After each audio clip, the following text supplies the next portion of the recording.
The Kilpatrick corruption trial starts its second week now, focused on contractor and Kilpatrick friend Bobby Ferguson. 7 Action News investigator Heather Catallo was in court for the Kilpatrick corruption trial today. And Heather, there was some potentially damaging testimony today.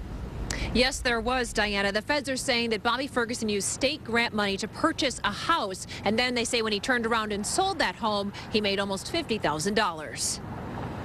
Why did Bobby Ferguson buy this home on Myers in Detroit? His defense lawyers say he wanted to turn the house into a group home for displaced senior citizens or runaway teens. Federal prosecutors say when Kwame Kilpatrick was a state representative, he helped steer $250,000 in grant money to Ferguson's nonprofit called Detroit 3D. The feds say Ferguson used about $25,000 of that grant money to purchase the home, but it was never used to help any needy people. The current owner of the duplex says he bought the home in 2005 from Detroit 3D for about $50 grand. IRS agent Ron Sauer then testified that Ferguson then deposited that check into his Ferguson Enterprises account and made a 100% profit. Defense lawyers tell 7 Action News that since the state never tried to get the grant money back, Ferguson did not break the law. Meanwhile, contractors testified inside federal court today about the remodeling that was done inside Ferguson Enterprises back in 2001.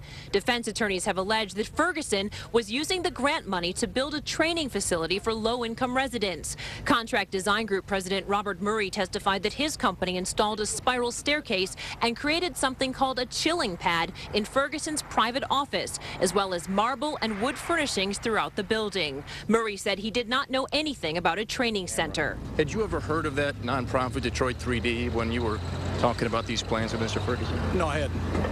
What about a training center? Was that ever discussed? No.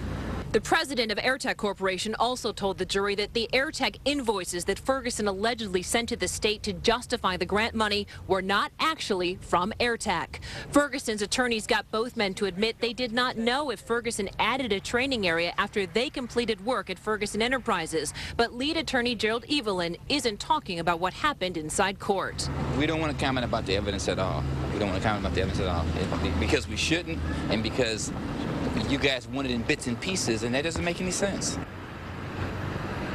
The testimony on the state grants should be wrapping up soon, but there is a bit of a problem developing. There is a juror who simply cannot stay awake. She has fallen asleep almost every day during some of the testimony. It's not clear yet what the judge is going to do about this, but she does have the option of removing that juror and replacing her with an alternate. We'll keep you posted. Reporting live at the federal courthouse in downtown Detroit, I'm Heather Catallo, 7 Action News. All right, Heather, thank you for the report.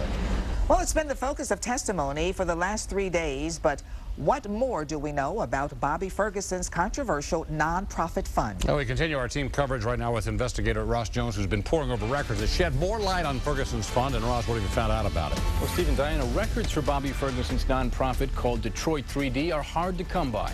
But where records are available, this much is clear. Ferguson's nonprofit never did better than the year Kwame Kilpatrick lent it a hand. Records show that from 1998 through 2004, the only grant the small nonprofit ever took in came courtesy of Kilpatrick, $250,000 in state money. 2 years after the nonprofit's payday, Ferguson and his wife Marilyn reported working just an hour and a half a week at Detroit 3D.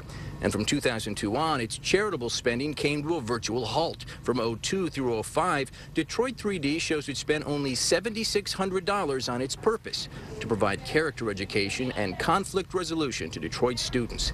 It hasn't made any filings with the feds in years, and because of that, the IRS took away its nonprofit status in 2010. And just how badly did Ferguson need that state grant? Well, his lawyer today confirmed it's the only one Detroit 3D has ever received. And shortly after that money came through, the nonprofit wired $100,000 to a company owned by Carlita Kilpatrick. Stephen?